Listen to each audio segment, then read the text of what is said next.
అందరికీ నమస్కారం. ఈరోజు కథ 'గుండెల్లో నీ రూపమే' పార్ట్ 29. ఇక కథలోకి వెళితే మార్నింగ్ రూమ్‌లో ఈవినింగ్ తన చెల్లి నిశ్చితార్థం అని ఇప్పుడే పుట్టింటికి వెళ్ళడానికి ఐశ్వర్య, విశాల్ రెడీ అవుతూ ఉంటారు. అద్దం ముందు కూర్చొని రెడీ అవుతున్న ఐశ్వర్య అద్దంలోంచి బెడ్‌పై కూర్చొని షూ వేసుకుంటున్న విశాల్‌ని చూస్తూ ఐశ్వర్య మనసులో నేను ఎంత రెడీ అయినా వేస్ట్. నార్మల్‌గా ఈయన రెడీ అయినా ఎంత హ్యాండ్సమ్‌గా ఉన్నారు. మాకు పుట్టే పాప కూడా ఈయన అంత అందంగా పుట్టాలి. విశాల్ ఐశ్వర్య మాటలకు షాక్ అయి టక్కున ఐశ్వర్య వైపు తిరిగి చూస్తాడు. విశాల్ అలా తిరిగేసరికి ఐశ్వర్య కంగారుగా హెయిర్ సరిచేసుకుంటూ ఈయన ఏంటి ఏదో వినబడినట్లు అలా తిరిగాడు అనుకుంటుంది. విశాల్ ఐశ్వర్యని కంగారుగా చూసి నవ్వి మనసులో అంటే ఐశ్వర్య ఫస్ట్ మాకు పాప కావాలి అనుకుంటుందా? నా బంగారం కోరిక తొందరలోనే తీర్చాలి అనుకొని లేచి ఐశ్వర్య దగ్గరకు వెళ్ళి నిలబడతాడు. ఐశ్వర్య విశాల్ని చూసి పైకి లేచి ఏంటండి? విశాల్ ఇందాక నువ్వు ఏదో అన్నావు. ఐశ్వర్య తడబడుతూ నేనా? ఏమన్నాను? ఏం అనలేదే. మనసులో ఏంటి ఈయన నిజంగా వినబడినట్లు అడుగుతున్నాడు. విశాల్ నిజంగా నన్ను చూసి ఏం అనుకోలేదా? ఐశ్వర్య సీరియస్గా హా అనుకున్నాను. మీరు ఇంత హ్యాండ్సమ్గా రెడీ అయ్యారు. ఈరోజు ఫంక్షన్లో నిన్ను అమ్మాయిల నుంచి ఎలా కాపాడుకోవాలి అనుకుంటున్నా. అంతలో మీరు చూశారు. విశాల్ నిజంగా అంతేనా? ఐశ్వర్య హా నిజంగా అంతే. విశాల్ నవ్వుతూ ఐశ్వర్య నడుముపై చెయ్యి వేసి దగ్గరకు లాక్కొని కళ్ళల్లోకి చూస్తూ ఐశ్వర్య లిప్స్పై ముద్దు పెట్టి నువ్వు చాలా ముద్దుగా ఉన్నావు బంగారం అని తర్వాత విశాల్ ఐశ్వర్యని హగ్ చేసుకుంటాడు. ఐశ్వర్య నవ్వుతూ విశాల్ కళ్ళల్లోకి చూస్తూ సిగ్గుపడుతూ ఉంటే విశాల్ ఐశ్వర్య కళ్ళల్లోకి చూస్తూ నవ్వి గట్టిగా హగ్ చేసుకుంటాడు. ఐశ్వర్య అబ్బా వదలండి. విశాల్ అని ఇంకా గట్టిగా హగ్ చేసుకుంటాడు. ఐశ్వర్య షాక్ అయ్యి చూస్తుంటే విశాల్ ప్రేమగా చూసేసరికి ఐశ్వర్య ప్లీజ్ వదలండి. తనకి ఊపిరి ఆడదు. విశాల్ డౌట్గా ఐశ్వర్యని చూస్తూ తను ఎవరు? ఐశ్వర్య నాలుక కొరుక్కొని హా అది నేనే. విశాల్ వాట్ నువ్వా? ఐశ్వర్య ఏదో ఒకటి కవర్ చేయాలి అనుకొని అదేనండి నా అంతరాత్మ లోపల ఉంటుంది కదా అని నవ్వుతుంది. విశాల్ ఐశ్వర్య నువ్వు ఏం మాట్లాడుతున్నావో నీకైనా అర్థమవుతుందా? ఐశ్వర్య హో చాలా బాగా. విశాల్ ఐశ్వర్య ఎక్స్ప్రెషన్స్ చూసి నవ్వుతూ నీకు ఈ మధ్య పిచ్చి ఎక్కువవుతుంది. కంట్రోల్ చేయాలి. త్వరగా రెడీ అయి కిందికి వచ్చేయ్ అని రూమ్ నుండి వెళ్ళిపోతాడు. విశాల్ వెళ్ళిపోవడంతో ఐశ్వర్య అమ్మయ్య తప్పించుకున్నాను. విశాల్ ఐశ్వర్య రాజు మాయ ఐశ్వర్య పుట్టింటికి కారులో బయలుదేరి వెళ్తారు. ఐశ్వర్య నిలయంలో ఇంటి ముందు కార్ ఆగుతుంది. నలుగురు కార్ దిగేసరికి శోభ హారతి పళ్ళం పట్టుకొని కాజల్, అద్విక, అశ్విని, ధనుష్, మోహన్ నవ్వుతూ గుమ్మం బయట నిలబడి ఉంటారు. అందరూ ఒకరిని ఒకరు విష్ చేసుకుంటారు. ఐశ్వర్య ధనుష్ని ఆనందంలో ఎత్తుకోబోయి ఆగిపోతుంది. కావ్య చెప్పింది గుర్తుకు వచ్చి అక్క నువ్వు అసలు బరువులు ఎత్తకూడదు. ఐశ్వర్య ప్రవర్తన అర్థం కాక ఐశ్వర్యని చూస్తారు. ఐశ్వర్య అందరినీ చూసి నవ్వి ధనుష్కి ముద్దు పెట్టి మిస్ యూ నాన్న అంటుంది. అందరూ స్మైల్ చేస్తారు. ధనుష్తో సహా విశాల్ నవ్వి ధనుష్ని ఎత్తుకొని ముద్దు పెట్టి శోభ హారతి ఇవ్వాలి అనడంతో కిందికి దించుతారు. శోభ, విశాల్ ఐశ్వర్యకి హారతి ఇవ్వగానే అందరూ లోపలికి వెళతారు. హాల్లో నిల్చొని ఉన్న ఉదయ్, విజయ్ ఇద్దరు విశాల్ ఐశ్వర్యని చూసి నవ్వుతారు. ఇల్లంతా డెకరేషన్ చేసి ఉండడం చూస్తూ ముందు అడుగు వేయబోయి కాలు జారి ఐశ్వర్య పడిపోతుంటే విశాల్ పడిపోకుండా పట్టుకున్నాడు. ఐశ్వర్యకి ఒక్క సెకండ్ గుండె అదిరింది. తన బేబీకి ఏమన్నా అవుతుంది అని. ఐశ్వర్య పడిపోతుంటే అందరూ ఒక్కసారిగా భయపడ్డా విశాల్ పట్టుకోవడంతో అందరూ కూలయ్యారు. విశాల్ బంగారం ఆర్ యూ ఓకే? ఐశ్వర్యకి దడ ఇంకా తగ్గలేదు. కానీ అందరినీ చూసి నవ్వి నేను బాగానే ఉన్నా అంటూ ఉదయ్ని చూసి డాడీ అంటూ నవ్వుతూ వెళ్ళి హగ్ చేసుకుంటుంది. ఉదయ్ ఐశ్వర్యని చూసి హ్యాపీగా ఫీల్ అయ్యి తరువాత విశాల్ వైపు చూసి విష్ చేస్తే విశాల్ ఓకే అన్నట్లు ముభావంగా స్మైల్ చేస్తాడు. తను ఉంటే విశాల్ ఫ్రీగా ఉండలేడని విజయ్ని పిలుచుకొని సాయంత్రం జరగబోయే నిశ్చితార్థం ఏర్పాట్లు చూడడానికి బయటకు వెళ్ళిపోతారు. అందరూ హాల్లో కూర్చొని ఉండగా విశాల్తో శోభ, మోహన్ మాట్లాడుతుంటే ఐశ్వర్యతో అశ్విని, కాజల్ మాట్లాడుతూ ఉంటారు. అశ్విని అక్క పద నా ఎంగేజ్మెంట్ డ్రెస్ చూదువుగాని అంటుంది. అంతలో అందరి కోసం అద్వి బొప్పాయ జ్యూస్ తీసుకొని వచ్చి అందరికీ ఇస్తుంది. ఐశ్వర్య అశ్వినితో మాటల్లో పడి జ్యూస్ తీసుకొని ఒకేసారి సిప్ చేసి మింగకుండా టేస్ట్ డిఫరెంట్గా అనిపించి గ్లాస్ చూసి షాక్ అయ్యి గ్లాస్ అక్కడే పెట్టేసి పరుగున వెళ్ళి వాష్ బేసిన్లో వామిటింగ్ చేసేస్తుంది. విశాల్తో పాటు అందరూ అది షాక్ అయి ఐశ్వర్య దగ్గరకు వెళ్తారు. ఐశ్వర్య నోరు క్లీన్ చేసుకొని తిరిగేసరికి వెనుక అందరూ నిలబడి కంగారుగా చూస్తున్నారు. ఐశ్వర్య హిహిహి మనసులో దేవుడా నువ్వే సేవ్ చెయ్యి అనుకొని అద్విక వైపు చూస్తూ అది షుగర్ ఎక్కువ వేశావు వదినా అందుకే ఇలా అని అశ్విని వైపు చూసి నువ్వు డ్రెస్ చూపిస్తా అన్నావుగా పద వెళ్దాం అని లాక్కొని వెళ్ళిపోతుంది. అందరూ ఐశ్వర్య వెళ్లే వైపే చూస్తుంటే రాజు జ్యూస్ తాగి షుగర్ కరెక్ట్గానే ఉందే టేస్టుగా ఉంది ఎందుకు మేడం వామిటింగ్ చేసుకున్నారబ్బా అని అన్నాడు. అది విని విశాల్ మనసులో ఐశ్వర్య నిన్న హాస్పిటల్ వెళ్ళి వచ్చిన దగ్గర నుండి ఇలా వింతగా ప్రవర్తిస్తుంది, పిచ్చి పిచ్చిగా మాట్లాడుతుంది.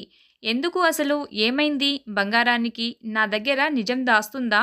చచా గుడ్ న్యూస్ అయితే నాతో చెప్పేదిగా. మోహన్ పిలవడంతో మామూలు అయిపోతాడు. ఫంక్షన్ హాల్లో ఉదయ్ ఫ్యామిలీ సంతోష్ ఫ్యామిలీ వచ్చి గెస్టులను రిసీవ్ చేసుకొని అందరి సమక్షంలో సంతోష్ అశ్విని రింగ్స్ మార్చుకుంటారు. విశాల్ ఐశ్వర్యతో అందరూ హ్యాపీగా వాళ్ళని స్టేజిపై విష్ చేస్తూ ఫొటోస్ దిగుతుంటే విశాల్ ఐశ్వర్య పక్కపక్కనే హ్యాపీగా ఉండడం చూసి రామ్ మనసులో విశాల్ నీకు ఐశ్వర్యని దూరం చేసి నీకు నీ ప్రేమ దక్కకుండా చేయాలి అనుకున్నా, కానీ నా కొడుకు మంచితనం వల్ల నీ ప్రేమని నువ్వు దక్కించుకున్నావు. నాకు మనశ్శాంతి లేకుండా చేసిన నువ్వు ఇంత సంతోషంగా ఉండటం నేను చూడలేను. నీ ప్రాణమైన ఐశ్వర్యని నీకు దూరం చేసి నీకు నీ ప్రేమని నీ సంతోషాన్ని దూరం చేస్తానని కోపంగా విశాల్ని అంత హ్యాపీగా ఉండడం చూడలేక అక్కడి నుంచి పక్కకు వెళ్ళిపోతారు. తరువాత అందరూ గ్రూపులుగా మారి మాట్లాడుకుంటుంటే ఫంక్షన్ హాల్లో కపుల్స్ ఒక్కొక్క జంటగా వెళ్ళి స్టేజ్పై డ్యాన్స్ చేస్తున్నారు. అది చూసి విశాల్కి కూడా ఐశ్వర్యతో డ్యాన్స్ వేయాలి అనిపించి ఐశ్వర్య దగ్గరకు వెళ్ళి విశాల్ బంగారం రా మనమిద్దరం డ్యాన్స్ చేద్దాం. ఐశ్వర్య డ్యాన్సా? విశాల్ అదేంటి బంగారం డ్యాన్స్ చేద్దాం రా అంటే నోరు వెళ్ళబెట్టావు. ఐశ్వర్య అది నేను డ్యాన్స్ చేయలేను. విశాల్ ఏం ఎందుకని?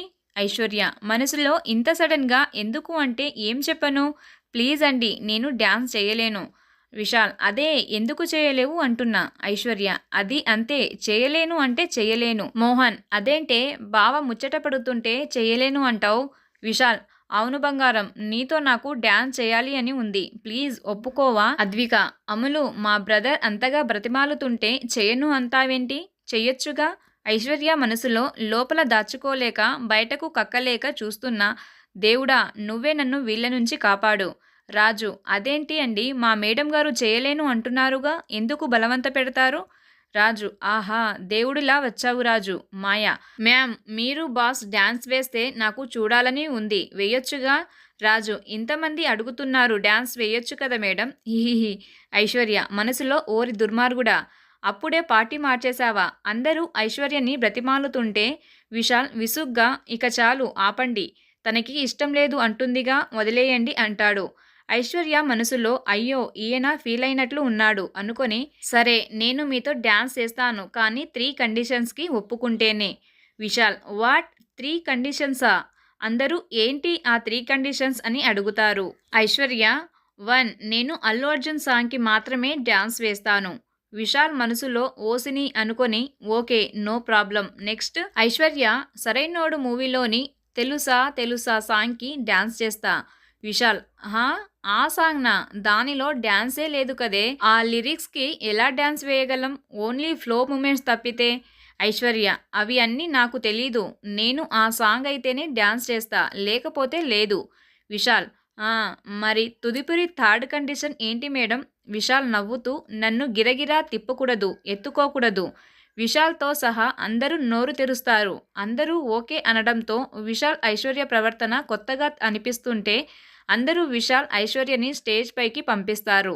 Song start. స్టేజిపై విశాల్ ఐశ్వర్య వెళ్ళి చెరో వైపు నిలబడి ఉండగా మ్యూజిక్ స్టార్ట్ అవుతుంటే విశాల్ వైపు వెళ్ళి ప్రేమగా చూస్తూ తన రౌండ్గా వాక్ చేస్తూ తర్వాత విశాల్ భుజంపై ఒక చెయ్యి గుండెపై ఒక చెయ్యి పెట్టి విశాల్ కళ్ళల్లోకి చూస్తుంది. వారి డ్యాన్స్ అలా మొదలై చివరగా విశాల్ ఐశ్వర్య ముఖంను దోసిల్లోకి తీసుకొని నుదుటిపై ముద్దు పెడతాడు. తర్వాత హగ్ చేసుకుంటాడు. సాంగ్ అయిపోయినా ఇద్దరూ అలాగే ఉండిపోతారు. అందరూ క్లాప్స్ కొట్టేసరికి ఐశ్వర్య విశాల్ ఈ లోకంలోకి వచ్చి ఇద్దరు బ్లేస్ అవుతూ స్టేజ్ దిగేస్తారు. డ్యాన్స్ చేశాక విశాల్ ఐశ్వర్య స్టేజ్ దిగి వస్తారు. అశ్విని ఐశ్వర్యని హగ్ చేసుకొని అక్క సూపర్ మీ డ్యాన్స్. అద్విక అవును ఐశ్వర్య చాలా బాగుంది మీ డ్యాన్స్ అంటుంది. ఐశ్వర్య అవునా అంటూ సిగ్గుపడుతుంటే విశాల్ సంతోష్ మోహన్ ఒకరినొకరు చూసుకొని పక్కకు వెళతారు. విశాల్ అసలు మేము డ్యాన్స్ ఎక్కడ చేశాంరా, వీళ్ళ ఓవర్ యాక్షన్ కాకపోతే పైగా నీ చెల్లికి సిగ్గొకటి అని చిర్రుబుర్రులాడుతుంటే సంతోష్ నవ్వి ఫీల్ అవ్వకు బ్రో, ఈ లేడీస్ అంతే చిన్నదాన్ని కూడా పెద్దగా చేస్తారు వదిలేసేయ్. విశాల్ వదిలేయక ఏం చేస్తాం, డ్యాన్స్ చేయాలనే మూడంతా దొబ్బింది. మోహన్ అవునా, అయితే నువ్వు మా చెల్లితో సాంగ్ ఎంజాయ్ చేయలేదా విశాల్, నిజం చెప్పు. విశాల్ బ్లెస్ అవుతూ అంటే ఎంజాయ్ చేశా, కానీ నాకు తీన్మార్ డ్యాన్స్ అంత కాకపోయినా మంచి కిక్కిచ్చే డ్యాన్స్ చేయాలి ఉంది మామ. మోహన్ అంతేగా చేసేస్తే పోలా. విశాల్ ఎలా. సంతోష్ మోహన్ విశాల్ చేయి పట్టుకొని లాక్కొని స్టేజి పైకి వెళ్తారు. రాజు అఖిల్ కూడా వాళ్ళు వెళ్ళడం చూసి వెనకే వెళ్తారు. అందరూ వాళ్ళ వైపు చూస్తారు. స్టేజిపై విశాల్ సంతోష్ మోహన్ ఒకరినొకరు చూసుకొని స్టార్ట్ మ్యూజిక్ అంటారు. మ్యూజిక్ స్టార్ట్ అవుతుంది. విశాల్ హే బ్రదర్ ఆపమ్మ, ఈ డిక్ చిక్ కాకుండా మన మ్యూజిక్ ఏమైనా ఉందా. మ్యూజిక్ విని అబ్బా కడుపు నిండిపోయింది బంగారం అంటూ పాట పాడుతూ డెకరేషన్లో చేసిన ఒక ఫ్లవర్ తీసుకొని ఐశ్వర్య మీదికి వేస్తాడు. ఐశ్వర్య అబ్బో అనుకుంటూ పక్కన సర్వర్ కూల్ డ్రింక్తో పాటు డ్రింక్ కూడా సర్వ్ చేస్తుంటే ఐశ్వర్య కూల్ డ్రింక్ అనుకొని తీసుకొని తాగుతుంది. టేస్ట్ బాగుండడంతో మరో గ్లాస్ కూడా తీసుకొని తాగుతుంటే అటు అందరితో డ్యాన్స్ వేస్తూ ఉన్న విశాల్ ఐశ్వర్య కోపంగా కూల్ డ్రింక్ అనుకొని తాగడం చూసి అందరూ డ్యాన్స్ వేస్తుంటే విశాల్ స్టేజ్ దిగి కిందకి వచ్చేస్తాడు. ఎవరూ గమనించకుండా ఐశ్వర్య చెయ్యి పట్టుకొని లాక్కొని ఫంక్షన్లో నుంచి పక్కకు తీసుకొని వెళ్తుంటే ఐశ్వర్య ఆగండి, ఎక్కడికి తీసుకెళ్తున్నారు, నేను రాను అంటూ చెయ్యి లాక్కుంటుంది. ఐశ్వర్య తిరిగి ఫంక్షన్లోకి విశాల్తో మీరు నాతో రండి అని వెళుతుంటే విశాల్ ఇలా కుదరదు అని ఐశ్వర్యని ఎత్తుకుంటాడు. అలా ఐశ్వర్యని ఎత్తుకొని విశాల్ పార్కింగ్ ప్లేస్కి తీసుకొని వెళుతూ ఉండగా ఐశ్వర్య మత్తులో ఉంది. ఐశ్వర్య నన్ను దించండి, ఎక్కడికి తీసుకెళ్తున్నారు, దించండి అంటూ కేకలు పెడుతుంది. విశాల్ కాసేపు నోరు మూయవే అంటాడు. ఐశ్వర్య విశాల్ నోరు మూస్తుంది. విశాల్ ఐశ్వర్య చేతిని ముఖంతో పక్కకి వదిలించి ఒసేయ్ నా నోరు కాదే నీ నోరు మూసుకోమన్నాను అంటాడు కోపంగా. ఐశ్వర్య ఆహా నేను మాట్లాడాలి, అందరి ముందు గట్టిగా అరిచి మాట్లాడాలి అని రెండు చేతులు చాచి అరుస్తుంది. విశాల్ మోస్తూ తీసుకొని వెళ్తున్నాడు. విశాల్ మనసులో అమ్మో దీన్ని అక్కడి నుంచి తీసుకొని వచ్చి మంచి పని చేశాను, లేకపోతే అందరిలో గోలగోల చేసేది. ఐశ్వర్య విశాల్ భుజాలు చుట్టూ రెండు చేతులు వేసి పట్టుకొని ఏంటి సైలెంట్గా ఉన్నారు, నేను అందరి ముందు మాట్లాడాలి అన్నాను కదా, నన్ను కిందికి దించండి అంటుంది సీరియస్గా. విశాల్ ఇప్పుడు అందరితో ఏం మాట్లాడాలే. ఐశ్వర్య అందరితో కాదు, అందరి ముందు నీతో మాట్లాడాలి, మీకు ఒక విషయం గట్టిగా అరిచి చెప్పాలి. విశాల్ డౌట్గా నాతో ఏం చెప్పాలి. ఐశ్వర్య ఇక్కడ కాదు, అందరి ముందు చెప్తాను, నన్ను దించండి ప్లీజ్ అంటూ చిన్నపిల్లలా మారం చేస్తుంటే విశాల్ మనసులో ఐశ్వర్య అందరి ముందు నాతో ఏం చెప్పాలి అనుకుంటుంది, ఒకవేళ ప్రపోజ్ చేయాలి అనుకుంటుందా అని ఆలోచిస్తుండగా ఐశ్వర్య విశాల్ అని పిలవగానే విశాల్ షాక్ అయి చూస్తాడు. ఐశ్వర్య ఒరే విశాల్ నిన్నేరా పిలిచేది. విశాల్ మనసులో దీనికి బాగా ఎక్కినట్లు ఉంది దేవుడా. ఐశ్వర్య మత్తుగా విశాల్ ప్లీజ్ నన్ను కిందికి దించురా, నీకు ఒక గుడ్ న్యూస్ చెప్తాను, అది వింటే నువ్వు కెవ్వు కేక పెడతావు. విశాల్ గుడ్ న్యూసా. ఐశ్వర్య చిన్ని కన్నా కిందకి దించు చెబుతా. విశాల్ కార్ దగ్గరకు వచ్చేయడంతో ఐశ్వర్యని కిందికి దించి చెప్పు ఏంటి ఆ గుడ్ న్యూస్. ఐశ్వర్య నేను ఇక్కడ కాదు, అందరి ముందు చెప్తా, అప్పుడు అందరూ నీకు కంగ్రాట్స్ చెప్పి విష్ చేస్తారు, అప్పుడు నేను నీ కళ్ళల్లో ఆనందం చూడాలి. విశాల్ నవ్వి వెటకారంగా అందరూ కంగ్రాట్స్ చెప్పేంత ఘనకార్యం ఏం చేశాను అంటూ చేతులు కట్టుకొని అడుగుతాడు. ఐశ్వర్య మత్తులో తూలుతూ తలదించుకొని సిగ్గుపడుతూ కొంగు నలుపుతూ నన్ను చేశారుగా అంటుంది. విశాల్ షాక్ అయి ఒక్కసారిగా ఫ్రీజ్ అయిపోయాడు. ఐశ్వర్య విశాల్ నా బుజ్జి కన్నకి చిట్టి తల్లిని గిఫ్టుగా ఇవ్వబోతున్నా అంటూ విశాల్ బుగ్గలు రెండు లాగుతుంది. విశాల్ ఉలిక్కిపడి ఐశ్వర్యని చూసి నవ్వుతూ బంగారం నువ్వు చెప్పింది నిజమా అంటూ తూలుతున్న ఐశ్వర్యని పట్టుకొని బంగారం చెప్పు నువ్వు చెప్పింది నిజమా అని అడుగుతుంటే ఐశ్వర్య తూలుతూ కండ్లు మూతపడుతుంటే మత్తులో ప్రేమగా అవును విశాల్ కన్నా అంటుంటే విశాల్ హా చెప్పు బంగారం అంటాడు ఆతుతగా. ఐశ్వర్య విశాల్ చెయ్యి తన కడుపు మీద పెట్టి మత్తుగా ఉన్న కండ్లతో విశాల్ ముఖం చూసి నవ్వుతూ I love you Vishal, love you so much అంటూ బుగ్గపై ముద్దు పెట్టి స్పృహ కోల్పోయి విశాల్ గుండెలపై వాలిపోతుంది. విశాల్ ఐశ్వర్య తలపై చెయ్యి వేసి తనని హత్తుకొని ఆనందంతో కన్నీళ్లు వస్తుంటే నవ్వుతూ ఐ లవ్ యూ బంగారం అంటాడు.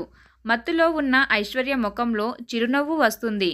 కాసేపు అలాగే ఐశ్వర్యని పట్టుకొని ఉండిపోయాడు. తరువాత ఐశ్వర్యని ఎత్తుకొని కార్లో కూర్చోబెట్టి తన కార్లో కూర్చొని డ్రైవ్ చేస్తూ మధ్య మధ్యలో ఐశ్వర్యని చూసి నవ్వుతూ ఉంటాడు. ఐశ్వర్య అలా ఎందుకు ప్రవర్తించిందో గుర్తు తెచ్చుకొని నవ్వుతూ ప్రేమాలయంకి చేరుకుంటారు. స్పృహలో లేని ఐశ్వర్యని ఎత్తుకొని వాళ్ళ బెడ్రూమ్కి తీసుకొని వెళ్ళి బెడ్పై పడుకోబెడతాడు. దుప్పటి కప్పి తన పక్కనే కూర్చొని ఐశ్వర్యని చూస్తూ తన కడుపుపై చెయ్యి పెట్టి I'm waiting baby, love you అని కడుపుపై కిస్ చేసి తరువాత ఐశ్వర్య నుదుటిపై ముద్దు పెట్టి ఐశ్వర్య పక్కనే అలాగే కూర్చొని రాత్రంతా నిద్రపోకుండా ఐశ్వర్యని అలా చూస్తూనే ఉండిపోతాడు. మార్నింగ్ 7 అవుతుంది. ఐశ్వర్యకి మెలకువ వచ్చి లేచి పైన స్టీరింగ్ చూసి అటు ఇటు చూసి టక్కున లేచి కూర్చొని ఎదురుగా విశాల్ సోఫాలో కూర్చొని సీరియస్గా చూస్తూ ఉండడం చూసి షాక్ అయి గుటకలు మింగుతూ మనసులో ఏమైంది, ఈయన నన్ను ఎందుకు కోపంగా చూస్తున్నారు, నేను ఇంటికి ఎప్పుడొచ్చాను, అసలు రాత్రి ఏం జరిగింది, ఈయన ఇంత సీరియస్గా చూస్తున్నాడేంటి, రాత్రి నా వల్ల ఏదైనా తప్పు జరిగిందా, ఏం గుర్తుకు రావడం లేదు ఏంటి, పైగా తల పట్టేసినట్లు బరువుగా అనిపిస్తుంది ఏంటి అని తల పట్టుకుంటుంది. విశాల్ సీరియస్గా రాత్రి 2 వేశావుగా అందుకే అలా ఉంది. ఐశ్వర్య హా తర్వాత ఏం జరగబోతుందో ఈ కథలోని మిగతా భాగాన్ని నెక్స్ట్ ఎపిసోడ్లో చూద్దాం. అందరి మనసుకు నచ్చే అద్భుతమైన కథ. Please subscribe my channel.